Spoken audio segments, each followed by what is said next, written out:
Kisah-kisah yang ada dalam Al-Quran itu bukan cerita sesungguhnya, bukan fakta sejarah, melainkan hanya mitologi, cuma perumpamaan tentang apa yang sesungguhnya terjadi. Yang mengucapkan ini adalah Kumaila Hakimah. Dia menyampaikannya dalam program Logika Kumaila di Cokro TV. Tapi jangan tuduh Kumaila sedang berusaha agar umat Islam menjauhkan diri dari Al-Quran ya. Bagi Kumaila, Al-Quran tetap adalah pedoman hidup umat Islam. Tapi jangan anggap kisah-kisah yang ada di dalam Al-Quran perlu dipercaya sebagai sesuatu yang benar-benar terjadi. Ada banyak kan kisah tentang Nabi yang dianggap tidak masuk akal. Misalnya aja tentang Nabi Musa yang bisa membelah laut. Pembelahan laut itu jelas tidak masuk akal. Tidak bisa dibuktikan secara ilmiah bahwa itu memang pernah terjadi. Juga cerita tentang Nabi Sulaiman. Di dalam Al-Quran kan diceritakan bahwa Nabi Sulaiman diterbangkan oleh jin. Dia bisa menduplikasi istana dan bisa bicara dengan binatang. Atau Nabi Nuh yang membangun bahtera raksasa. Bahtera itu digunakan untuk menyelamatkan manusia dan hewan dari banjir besar yang diturunkan Tuhan karena umat Nabi Nuh menentangnya.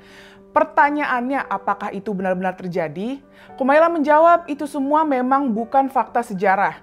Jadi kalau berusaha dibuktikan secara ilmiah, memang tidak mungkin terbukti kejadian itu pernah ada. Jadi apakah ini berarti Al-Quran atau juga kitab suci lain tidak bisa dipercaya? Menurut Kumaila, kesimpulannya tidak perlu sejauh itu. Kitab suci tetap bisa dipercaya, tapi di dalamnya ada kisah-kisah yang memang dibuat untuk menyampaikan pesan atau gagasan tertentu. Karena itulah dalam Islam dikenal yang namanya para penafsir atau mufasir. Para mufasir ini akan berusaha mencari apa hikmah di belakang cerita-cerita itu. Dan tentu saja tafsiran yang dihasilkan bisa berbeda-beda. Kumaila juga menggunakan contoh Nabi Muhammad. Dalam Al-Quran kan ada kisah mengenai Isra Mi'raj. Dalam kisah itu digambarkan Nabi Muhammad terbang dari Masjidil Haram ke Masjidil Aqsa, kemudian terbang ke langit dengan mengendarai buraq. Di perjalanan bertemu malaikat, diganggu jin ifrit, mendapat perintah sholat, dan seterusnya. Pertanyaannya, benarkah Nabi Muhammad secara fisik melakukan perjalanan itu semua dalam satu malam? Jawaban Kumaila mungkin aja enggak. Sangat mungkin yang dilakukan Nabi Muhammad adalah perjalanan ruh, perjalanan spiritual. Jadi dia tidak benar-benar secara fisik melakukannya. Apa yang disampaikan Kumaila ini sangat menarik. Dia mengaku bahwa pemikiran semacam ini bukanlah orisinal pemikiran dia.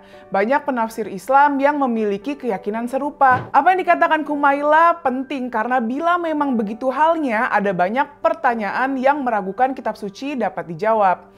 Ini bukan cuma soal Al-Quran, tapi juga kitab Perjanjian Lama, Injil, atau juga kitab suci agama-agama lain. Bukankah selama ini seringkali kita memang mendengar anggapan bahwa agama tidak bisa dipercaya karena kisah-kisahnya bertentangan dengan hukum alam? Penjelasan Kumaila menunjukkan kita memang tidak perlu menganggap cerita-cerita itu faktual. Cerita-cerita tidak ilmiah itu adalah perumpamaan yang mengandung hikmah tertentu. Hikmah cerita-cerita itulah yang seharusnya dipelajari oleh semua umat beragama. Keren Kumaila!